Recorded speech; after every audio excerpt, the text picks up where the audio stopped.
Hola, ¿qué tal? Bienvenidos a todos a los encuentros TCM Cinema al Día un año más. Me cambio por aquí para que no suene, que decía que bienvenidos a todos a los encuentros TCM Cinema al Día un año más. Veo algunas caras conocidas de otros años y veo algunas caras desconocidas que espero que pronto seáis también nuestros amigos. Yo estoy un poco nervioso hoy porque el primer día siempre es un poco lío, ¿verdad? Pero venía pensando una cosa, ¿no?, que me tranquiliza mucho, y es que yo creo que ahora en todo el mundo no hay un lugar tan pequeño con tanta concentración de talento como el que hay hoy aquí en el Club Vittorio Eugenia. Así que, para empezar, para quitar sobre todo mis nervios, vamos a recibir, hablaba yo de talento, la prueba la tenemos aquí, en todos los equipos que tenemos hoy, y vamos a recibirles, para quitar sobre todo mis nervios, a todos ellos con un fortísimo aplauso. Hello. Hi. Bienvenidos. If you wanted to have, you have translation here, but otherwise you can deal with English. So, bueno, pues nuestra primera película de hoy se titula The Square. Aquí tenemos al equipo de la película, encabezado por Ruben Östlund. No, que va bien, que vamos bien. So, Ruben Östlund is the director of the movie, el director de la película que ganó la Palma de Oro en el Festival de Cannes, the film that won the Palme d'Or in Cannes Film Festival. Yo no sé, Ruben, I don't know how your life has changed after winning the Palme d'Or. No sé cómo ha cambiado su vida después de la Palma de Oro, a mejor o a peor, for the best or for the worst. No, but it has been very pleasant, of course. But it's also, I would say, it's like, it's how do you say? It's a German expression actually that it's a pleasure, but it's also like a trap in that way. So it's a lot of like requests and things that you are going on, and it's not always that you go on like a beautiful festival like San Sebastian. But you go a lot of like distributors. I want you to do press and things like that. A lot of work actually, but also a lot of people that are happy. So it's a great pleasure, of course. That's because you are a star now. Yeah, exactly. Yeah. Bueno, yo vi la película ayer y desde entonces no he dejado de pensar en ella. Una película muy rica con muchas posibles interpretaciones. I say that is a film with a lot of different kind of interpretations. Para los que no hayáis podido verla todavía, vamos a empezar viendo algunas imágenes. We are going to see a clip. For at komme ind på udstillingen, så skal man tage stilling til, om man er et menneske, som har tillid til andre mennesker, eller om man er et menneske, som ikke har tillid til andre mennesker. Welcome to the jungle. Soon you will be confronted by a wild animal. As you all know, the hunting instinct is triggered by weakness. If you show fear, the animal will sense it. If you try to escape... Ahí veíamos algunas imágenes de la película. Al principio veíamos al protagonista. The main character is the director of a modern art museum. El personaje principal es el director de un museo de arte contemporáneo, un tío bastante cara dura. I don't know if you the character is based in people that you have already known or have already met in the art world. Le pregunto si, bueno, no sé si la verdad es que no sé si me están traduciendo, me imagino que sí. So, well, I would say that the character is very much based on myself. Yeah. So all the embarrassing situations that he's experiencing, I have experienced also, or some of them friends of mine have experienced. So, but I always try to think like that, you know, that I should be able to relate to all the characters in the movie. Yeah, in order to also make it believable, you know, is it possible to act like this? Is it possible for me as a human being to do like the main character is doing here? So much rather than thinking of the main character as someone that is outside yourself, I think of, okay, is it possible for me to do this? And sometimes I answer that question, it's not possible for me to do this. And then you can change the setup of the scene to make it possible. Now it's possible for me to also act in this stupid way, you know?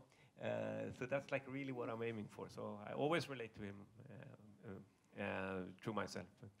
Mm-hmm. There are a lot of critics in the movie, but I'm not quite sure if you started from the critics or the critics have been a kind of consequence of the story.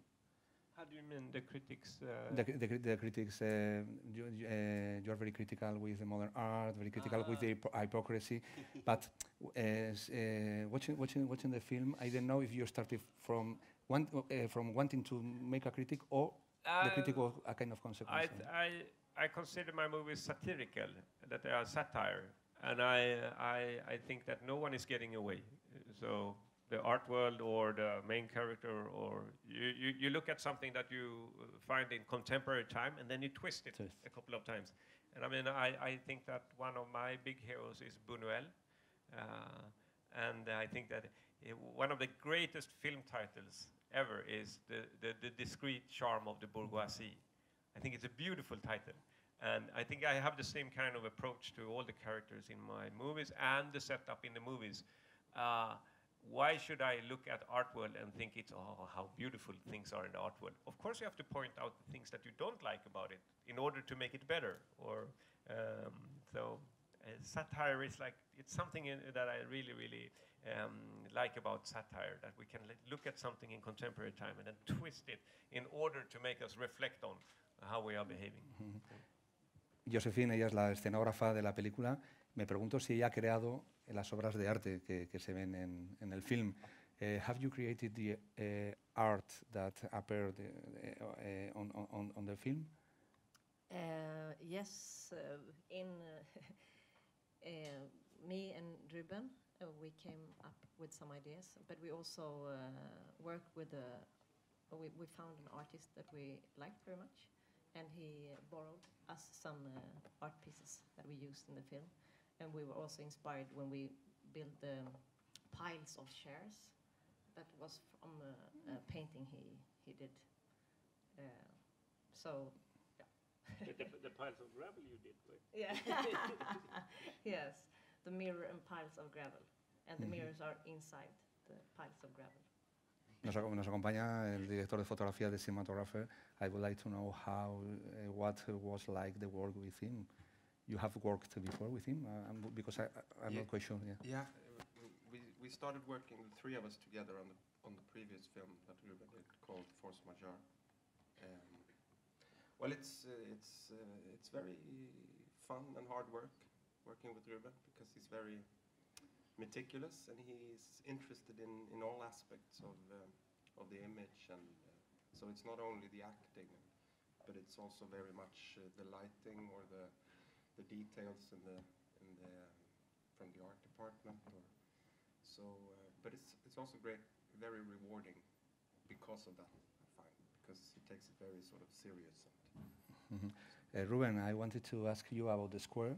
The square, in fact, existed before the film, the installation. Yeah, I mean, the whole project started with a friend of me, Kalle Boman, he's like 73 years old, and we have been working together on my first feature film, and he has been a film producer for a long time.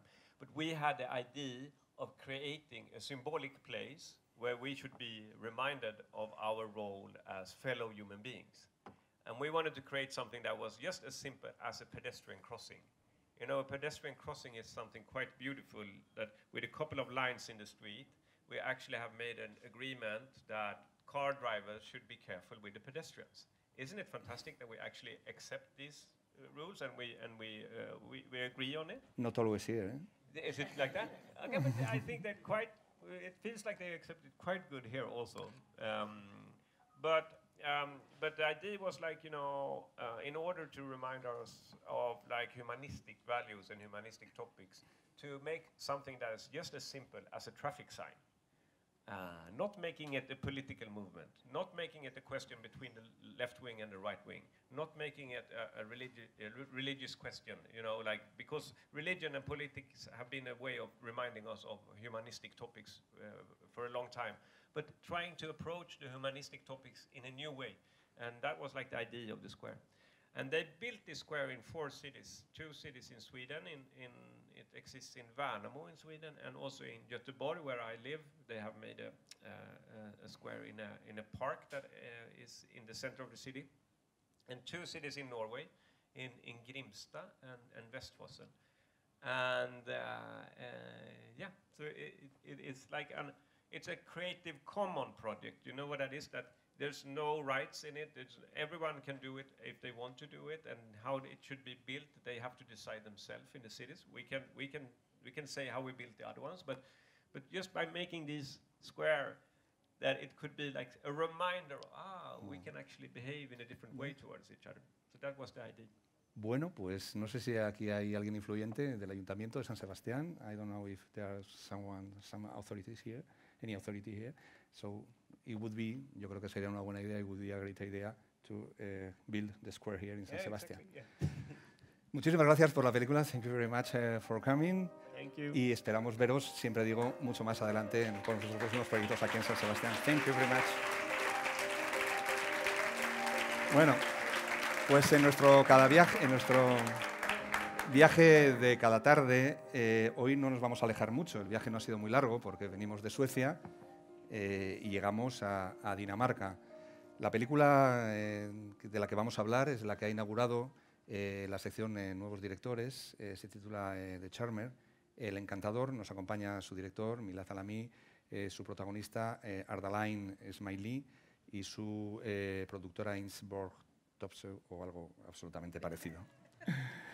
Bueno, Milad, ¿cuentas la historia de Translator? ¿Funciona? ¿Yeah? Cuentas en la película la historia de un emigrante iraní en Dinamarca que tiene que hacer muchos esfuerzos para poder sobrevivir, y hablaremos un poquito más de ello. Yo no sé si este personaje, tú eres de origen iraní, creo que eres nacido en Suecia y después has vivido en Dinamarca, eres de origen iraní. No sé si es un personaje en el que te has basado en que gente que está a tu alrededor o que has podido conocer.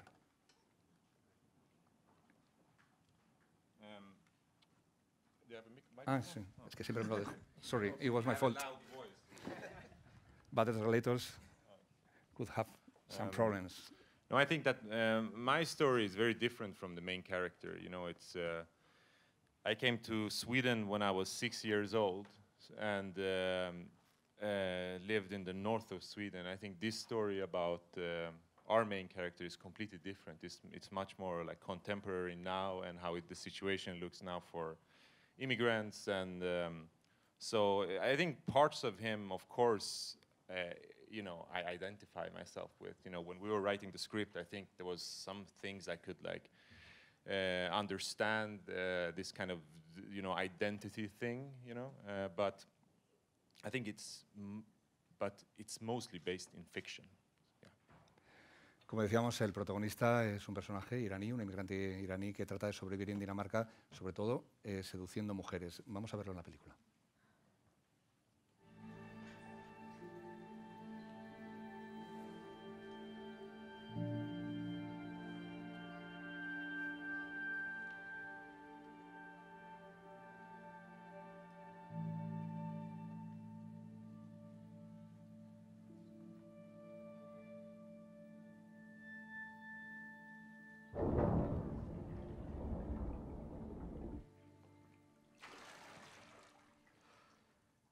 Bueno, ahí veíamos la piscina, al protagonista, a Ardalain. De este personaje, Ardalain, sabemos muy poco. El espectador va intuyendo cosas, pero en realidad sabe muy poco. Yo no sé si para un actor componer este personaje es complicado porque tienes que mostrar, pero al mismo tiempo tienes que ocultar muchas cosas. ¿Cómo fue este trabajo? Yeah, that was the biggest challenge for me, because as a person, private person, I'm very expressive and talk a lot and you know, do a lot of things with my face. And this was a character that I had to like always keep my what do you call it, impulses, drown my impulses in some kind of way. And I couldn't say so much because she didn't write so much dialogue for me. And the scenes were really described really good and poetic, I think. So that gave me a lot of, the first time I read it, I just got the feeling that I know how to play this. And that was also because we're in a state right now in Europe and Sweden, and as an Iranian person, I've been really struggling with my own, thinking of my own existence in a place like Sweden. in these last years. So there was a lot of feelings around this theme, and I have family that's been going all over the world now. So for me, I just sensed it. I just felt it right away when I read the script. So in some ways it was easy, but some ways it was really hard because to not really show nothing, you know, and some points in the film, everything blows up. So just spare those moments for those moments. And that was fun. Ella, como decíamos antes, es la guionista de la película. Usted creo que, bueno, evidentemente no es iraní. Esto de no ser parte de la cultura que se describe en torno a la que transcurre la película, ¿fue una ayuda o una dificultad para escribir la película? I think it was okay, because sort of like Ruben said, you have to connect with every character, and you sort of imagine what this feeling is of being in a small environment or being a stranger. And I think what we talked about a lot is sort of this feeling of never fitting in, and he's sort of losing himself. He has to be someone when he's trying to fit in, even in the Iranian community everywhere. So it's sort of about this feeling of getting trapped. And because Milad was there, I always felt if I put something in that's like off, you know, we'll take it out. So I didn't feel, I mean, I obviously wouldn't have written this on my own, going out talking about this community. But because, you know, everyone was there, it didn't feel like like a stretch. La película tiene un tono tranquilo, pero yo después de verla he terminado con una sensación bastante pesimista, ¿no? Porque digamos que ningún personaje casi se puede salvar. Me llama mucho la atención también, por ejemplo, esas familias, la descripción de esas familias que llevan viviendo ya una generación en Dinamarca, pero que están aferradas a la cultura iraní de una manera un poco quizás artificial o idealizada. También hay bastante crítica hacia eso, ¿verdad?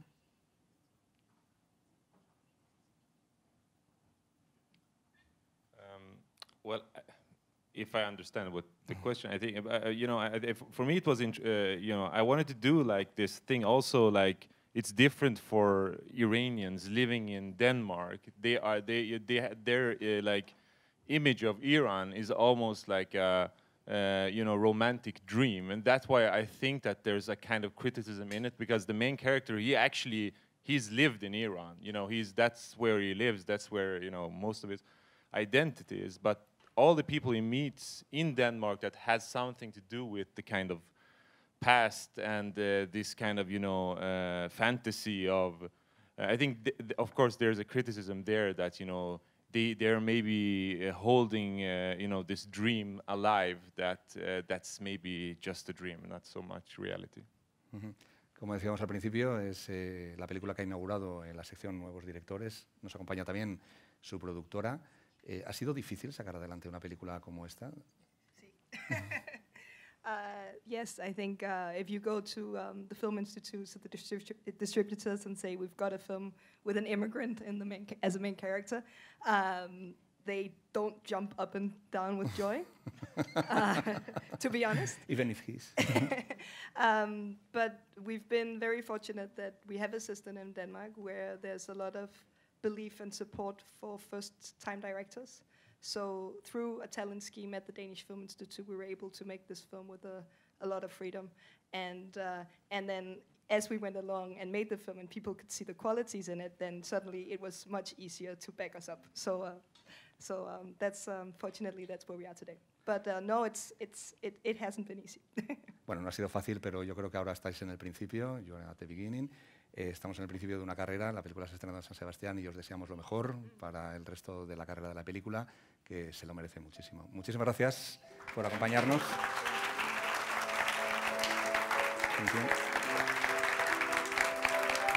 Bueno, y nuestra... ¿Qué tal? ¿Cómo estáis? ¿Qué tal? Voy a por los micros, que me los dejo siempre. Que decía yo que, bueno, en esta especie como de Torre de Babel ahora vamos a probar con el portuñol, ¿vale? Ellos vienen de Brasil, presentan una película que yo calificaría no como documental, sino como ensayo, basada sobre todo en imágenes documentales. Dos tipos de imágenes documentales sobre todo del mayo del 68, e imágenes documentales de tu madre, de un viaje que hizo en el 1968 a China. Ella guardaba películas en Super 8. ¿Por qué te has decidido en tu reflexión por utilizar estos dos tipos de fuentes iconográficas? La madre, las personales y, digamos, las más o menos públicas del 68.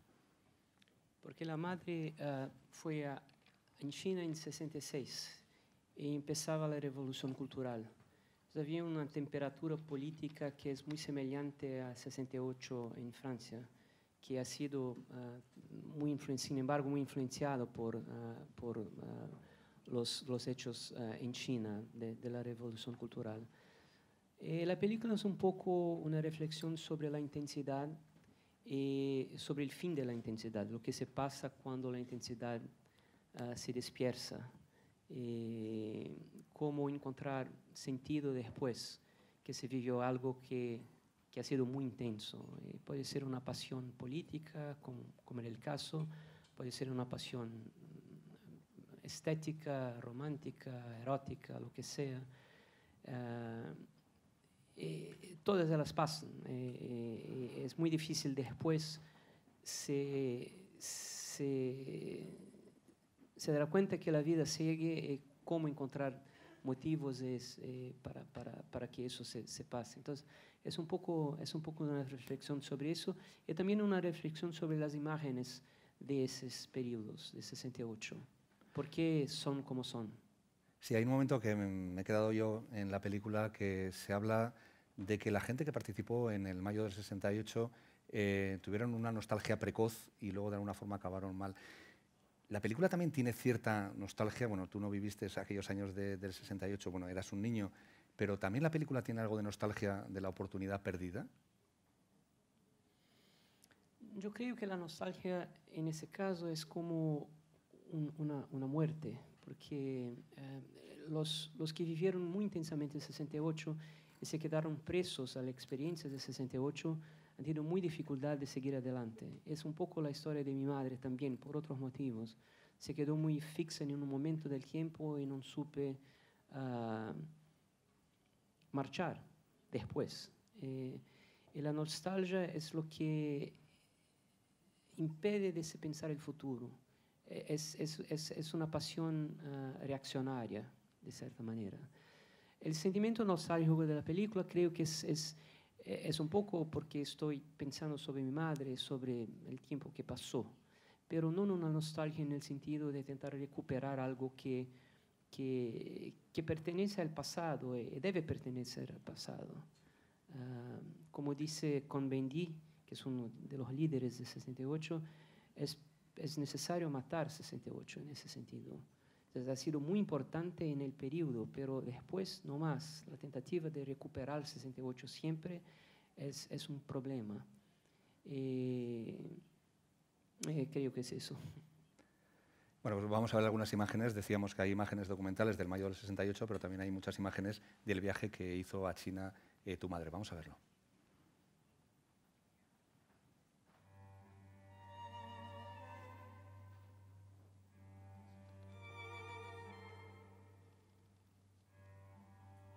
Minha mãe e seus amigos tentam espiar dentro de templo fechado pelos guardas vermelhos. A seu lado, os cartazes dizem: saudações aos jovens guerreiros que protegem as relíquias culturais do templo de Ling Yin. Durante a viagem... Una curiosidad, ¿dónde descubriste estas imágenes? ¿Sabías que existían desde el principio o fue una sorpresa en algún momento de tu vida encontrarlas? Não, foi uma surpresa. ¿Así? La minha película anterior necesitava de imágenes de família e saí a buscarlas e encontrei 2 rolos de 16 milímetros con los registros de la viaje que ha hecho en China. Eso ha sido en octubre de 66. La revolución cultural empezó en mayo. Entonces, cuando llegó en China, había casi 1 millón de jóvenes de la Guardia Roja y mi madre era el contrario de todo eso, era muy conservadora, muy católica. Entonces, el encuentro con algo que era el contrario absoluto de su experiencia es un encuentro de contrarios que me interesa mucho. Y mi madre se encantó por lo que vio. tenía que normalmente se horrorizara porque era todo el contrario. Pero no, se encantó y después escribió un relato de la viaje que es muy conmovente. Carlota es la productora. Me imagino que una de las grandes dificultades habrá sido conseguir todos los derechos de las imágenes que aparecen, ¿no? Sí, ha tenido que sí, ser sí. una pesadilla, me imagino. Sí, bueno, tuvimos una persona que ha hecho una investigación increíble que se llama Antonio Venancio. Y bueno, sí, después tuvimos que contactar más de 30 archivos, pero básicamente en Francia los archivos de INA, de Iskra y también en Praga, porque hay muchas imágenes de archivos personales. Entonces eso fue un poco más difícil, pero sí fue un trabajo que fue muy largo para conseguir todo eso, en fin, y para conseguir todo que João quería poner en la película. Fue un trabajo diferente, ¿no? Porque no hay filmación, sino que es solo una investigación. Sí, fue un otro tipo de trabajo. Para mí fue muy bueno. Hay algo interesante sobre las imágenes de 68 en París porque fueron hechas casi todas en un espíritu socialista. Las imágenes pertenecen a todos, pero eso es en 68. Ahora no más. Se debe pagarlas porque pertenecen a grandes grupos. Lo que es interesante porque se lee en tratados políticos en 68 de la militancia de los cineastas que se quedaron de las escuelas de cinema para ir a las fábricas para filmar. Dicen claramente que esas imágenes no pertenecen a todos, no pertenecen a nadie, pero no más. Ahora hay siempre un copyright y se debe pagarlos por todos. Entonces, la revolución no aconteció. La revolución aconteció ni en ese campo ni en otros muchos. Muchísimas gracias a los dos por esta reflexión interesantísima. Como decíamos, no es documental, es un ensayo, es una reflexión muy particular y muy personal que combina la parte pública de la política con la parte más íntima de la familia de John. Muchísimas gracias a todos vosotros y mucha suerte con la película. Gracias. Gracias. Y hoy nos ha salido un programa así que está como bastante relacionado, ¿no? Así, geográficamente. Hablábamos del mayo del 68 y tenemos ahora a una actriz francesa, que es Esther Garrel, es hija del director de la película, L'Amant d'un jour, que es Philippe Garrel. Le echamos de menos a Philippe. Ton père ne pouvait pas venir? Non, c'est ça, il travaille, il est déjà sur son prochain film. Il se trouve que depuis un certain temps, il fait un film tous les 1 an et demi, 2 ans, à peu près. Donc il est déjà en train d'écrire. Si vous voulez vous mettre les... Ouais. Bueno, Philippe Garrel es de sobra conocido, tuvo una retrospectiva aquí en el Festival de San Sebastián hace unos cuantos años. En sus películas habitualmente siempre reflexiona sobre las parejas, la infidelidad, etc. Él es un heredero del cine francés, de la Nouvelle Vague. Yo no sé, ahora que ya eres protagonista de una de sus películas, yo no sé si este tipo de reflexión sobre el amor, la pareja, sigue vigente también para una chica tan joven como tú. Bah, évidemment, parce que là, du coup, il est passé par le prisme de la jeunesse, puisqu'on est 2 jeunes filles.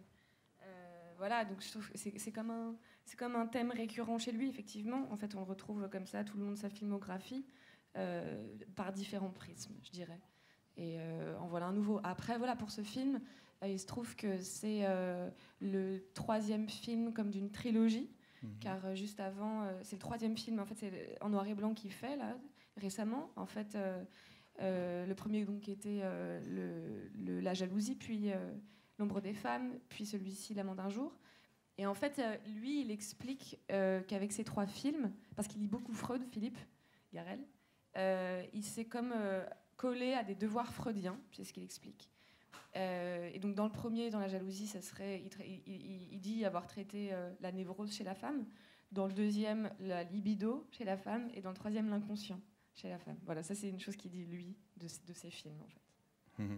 Bueno, pues Esther en la película interpreta a una chica que ha tenido una ruptura amorosa, que se refugia en casa de su padre, donde, sin saberlo, va a conocer a la nueva novia de su padre, que tienen prácticamente la misma edad que ella. Vamos a verlo. Jeanne venait d'être mise à la porte par son fiancé. Oui. C'est moi d'abord. Ça va? Ouais. Ça va. Qu'est-ce qui se passe? Ça va. Rien de grave? Non.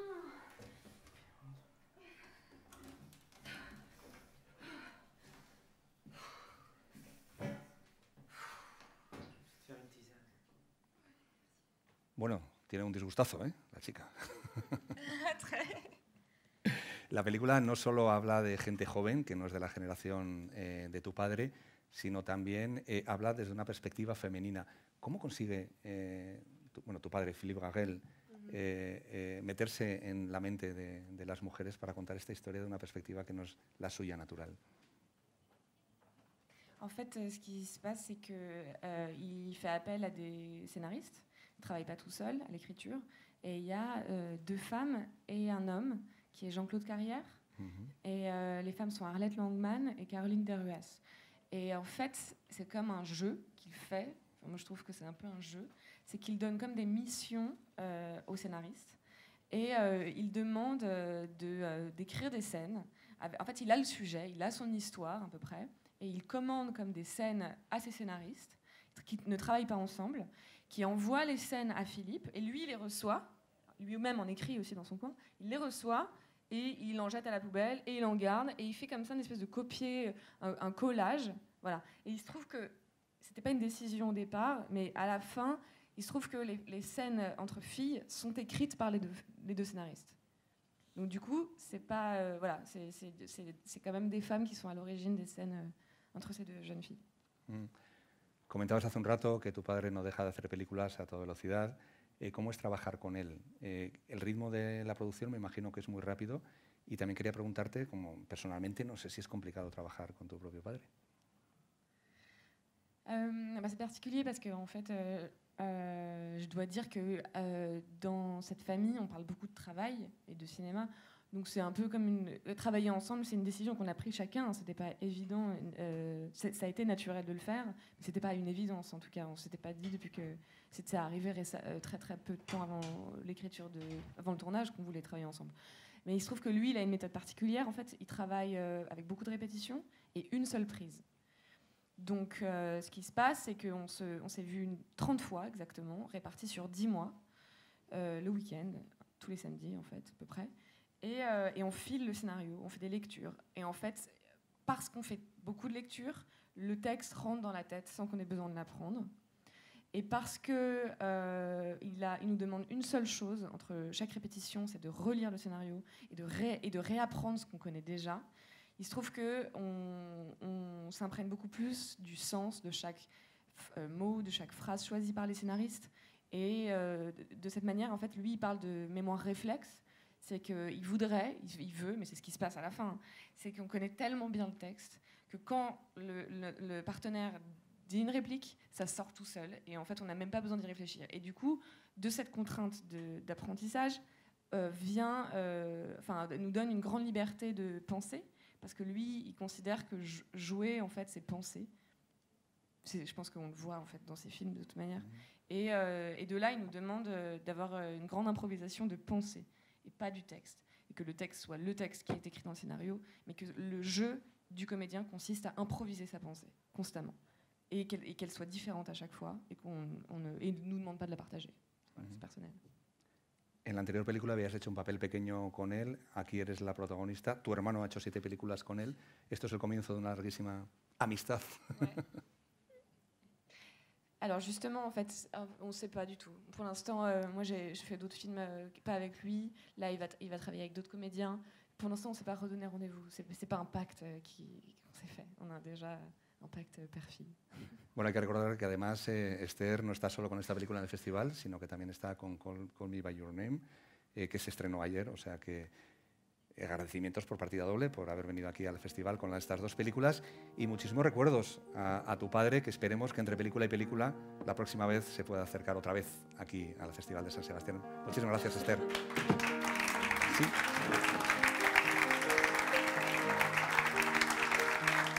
Bueno, y hoy tengo que dar otra vuelta, llegar hasta aquí porque tenemos 6 equipos, muchísimo talento, como decíamos al principio.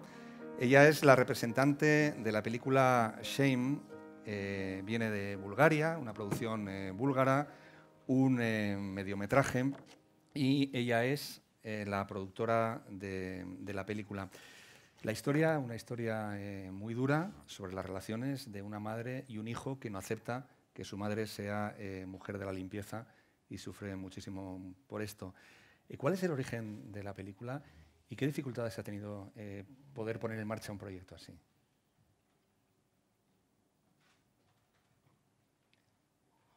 Hello, everyone. I don't know how the story originated. It's probably in the head of the writer and director, Peter, who I'm so sorry couldn't come. It is the first film he has done after film school, and he was thrilled to be invited in San Sebastian, and then devastated that he couldn't come. He is working on a feature film as first assistant. He couldn't desert the work he does. I thought you said the film is a hard story. Yeah. I wouldn't describe it as that. Probably his childhood, the protagonist's childhood, is not easy, not bright. But what I liked about Peter's approach to this is his way of observing, finding details, and analyzing, not judging, and not criticizing, leaving this to everybody to see for himself. And I appreciate this a lot in filmmakers, in directors, because it gives more ways of interpretation. It's too self-conceited to think that you can say what is the right, what is the wrong, what is... I didn't have any difficult times. The film was not, by the way, financed by any institution. We were lucky to get some support from friends and from studios pro bono. So it was a very easy way. When the director knows what he's doing, it's easy for the producer. Shame, una historia del paso de la infancia a la adolescencia. Vamos a verla.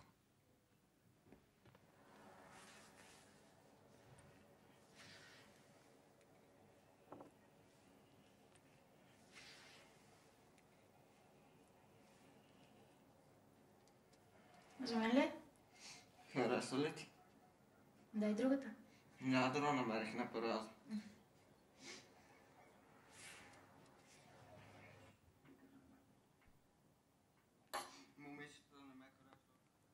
Ahí veíamos al protagonista absoluto de esta historia. ¿Quién es el actor? Porque la película, sin él, parece que habría sido imposible. Es de esos actores que se hacen con toda la película. ¿Dónde lo encontraron o de dónde sale? Peter went to schools, not necessarily in the center of the city. I think he went to more than 40 schools, not only in the suburbs of Sofia, but to a town like 30 kilometers away, where we actually shot the film.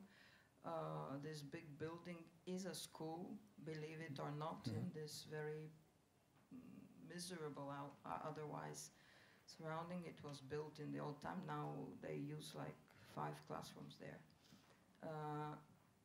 And he did a very intense casting for everyone. They're not professional actors, obviously. So it was his talent to somehow sense the naturalness. He just it was in a way a golden egg, a golden hen, what is it saying? It was the guy that makes the film. ¿Y la decisión de rodar en blanco y negro?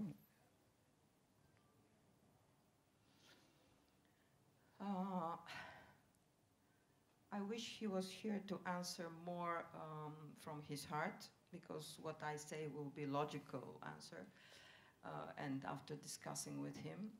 But I supported this decision because I think that it is the simplicity somehow of the things that are in the boy's head. Either you are not a janitor and everything will come in place. Either I have a motorcycle and then the girl likes me. So it somehow is very graphic, very simple, though the reality is so complicated and so intricate, actually. Comentaba que Peter está trabajando como asistente de director en un largometraje. Después de este mediometraje, ¿crees que tendrá posibilidades de dar el salto al largo?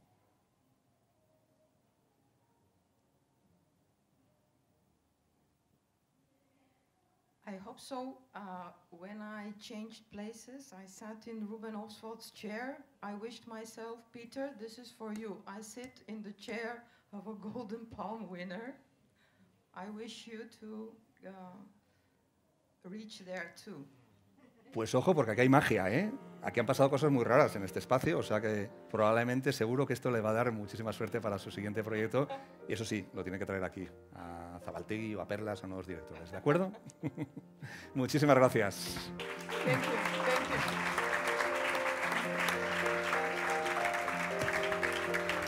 you. Bueno, ¿cómo estáis? Nuestra última parada de hoy es una película, una producción española, es un documental sobre el fotógrafo Alberto García Alix. Ellos son Nicolás Combarro, que es el director de la película, y Miguel Ángel Delgado, que es productor y director de fotografía. Bienvenidos, muchísimas gracias. Alberto no se ha atrevido a venir, pero bueno, tenemos ahí su ausencia, llena mucho también. Creo que vosotros habíais trabajado ya mucho con Alberto García Alix, conocíais muy bien su obra. Tú, Nicolás, habías comisariado algunas de sus exposiciones.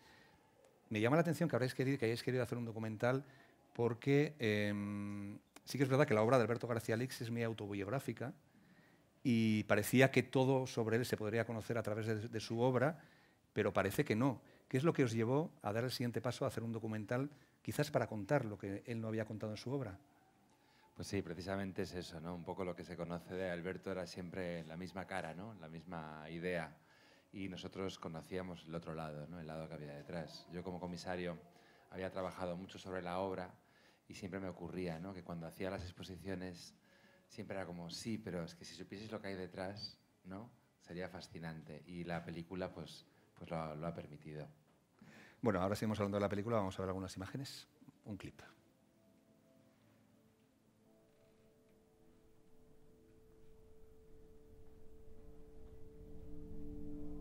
Soy fotógrafo.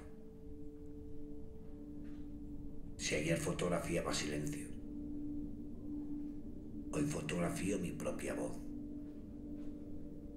Este viaje tejido sobre una memoria de luces, destellos, ilusiones ópticas, persigue una revelación. Un puente. Bueno, eso es un viaje que se hace en la película, creo que esto lleva a Pontevedra. Me ha sorprendido muchísimo la película, me ha sorprendido cómo vais hablando y cómo va él hablando no solo de su obra, sino de su vida de una manera muy abierta, de sus enfermedades, de sus adicciones a la heroína, etc. ¿Cómo habéis conseguido ese grado de sinceridad? Bueno, en realidad hay una intimidad muy grande con Alberto. Llevo trabajando con él más de 15 años y estas conversaciones que aparecen en la película ya las habíamos mantenido muchas veces, ¿no? El equipo, además, habíamos trabajado más veces con él en otros proyectos y estábamos en su casa. O sea que, en el fondo, es una conversación íntima, que es un poco lo que queremos que trascienda después al espectador. Y es un gran narrador. A mí me sorprende mucho el comienzo de la película. No lo voy a describir porque es imposible describirlo, pero bueno, si veis la película, ir exactamente a la hora para no perderos exactamente las primeras frases de Alberto. Es un gran narrador, ¿verdad? Sí, bueno, siempre lo hemos sabido, ¿no? Alberto se cuenta muy bien o narra muy bien a través de las imágenes, pero él también utiliza muy bien la palabra. En la película hay también esa reflexión, ¿no?, sobre la imagen y la palabra. El mismo Alberto la trata en uno de sus proyectos y, bueno, pues es el hilo conductor, ¿no? Él nos lleva de una manera autobiográfica a través de su vida y de su obra. Miguel Ángel, fotografiar a un fotógrafo me imagino que debe ser bastante complicado. ¿Cómo fue el acercamiento tuyo a este trabajo?